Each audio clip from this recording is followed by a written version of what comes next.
Halo teman-teman, pembahasan kita kali ini tentang sistem pernapasan pada manusia, yaitu suatu sistem yang tujuan utamanya menyediakan oksigen untuk proses metabolisme tubuh. Nah, untuk memahami sistem pernapasan secara utuh, kita harus mengenal bagian-bagian dan fungsi dari penyusun sistem pernapasan. Kita mulai dari yang pertama, yaitu hidung. Nah, udara pertama kali masuk ke saluran pernapasan yaitu hidung melalui lubang hidung dengan mekanisme inspirasi, dan di rongga hidung udara kemudian disaring oleh rambut-rambut hidung dari partikel-partikel debu yang menyertai udara yang masuk. Selain itu, udara juga akan dihangatkan dan akan dilembabkan agar sesuai dengan suhu tubuh.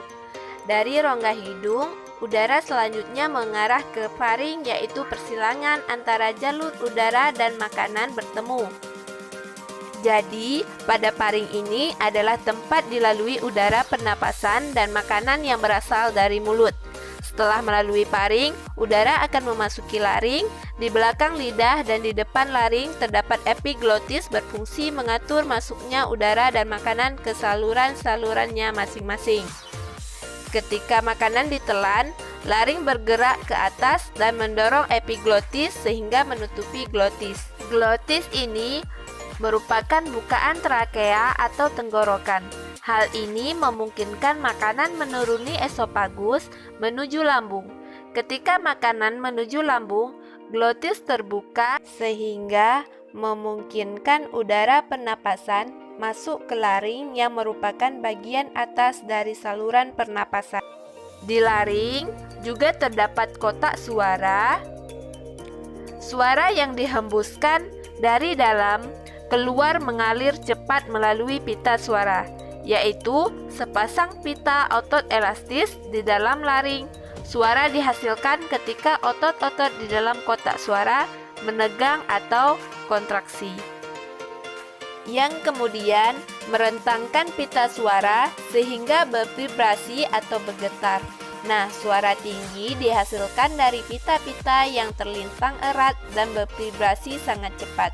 Sedangkan suara rendah berasal dari pita suara yang tidak begitu tegang dan bervibrasi secara lambat.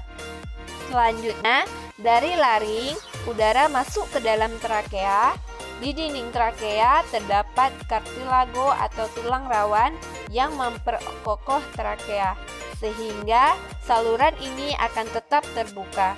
Selain itu, terdapat epitelium yang melapisi trakea hingga bronkus. Epitelium ini ditutupi oleh silia, oleh permukaannya dan selapis mukus atau cairan lendir tipis. Nah, mukus ini berfungsi menerangkap debu, polen, dan kontaminan-kontaminan kecil lainnya yang lolos dari rongga hidung. Silia ini berdenyut dan bergerak seperti ombak, menggerakkan mukus ke atas menuju faring. Tempat mukus tersebut akan ditelan atau dibuang dengan sengaja yang keluar melalui mulut. Proses ini dinamakan eskalator mukus, yaitu yang memainkan peran penting dalam membersihkan sistem pernapasan. Dari trakea, selanjutnya ada dua cabang disebut bronkus. Bronkus ini mengarah ke salah satu dari paru-paru. Bronkus bercabang-cabang lagi di dalam paru-paru, menjadi saluran-saluran kecil yang disebut bronchiolus. Udara kemudian memasuki alveoli. Kumpulan dari alveoli disebut alveolus yang merupakan kantong udara di ujung bronchiolus.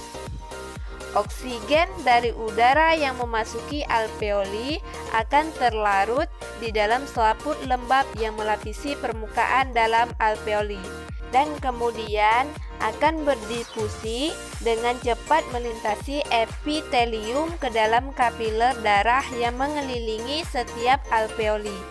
Sedangkan dalam arah yang berlawanan, karbon dioksida berdifusi dari kapiler darah melintasi epitelium alveoli dan menuju ke rongga udara untuk dikeluarkan keluar tubuh melalui mekanisme ekspirasi.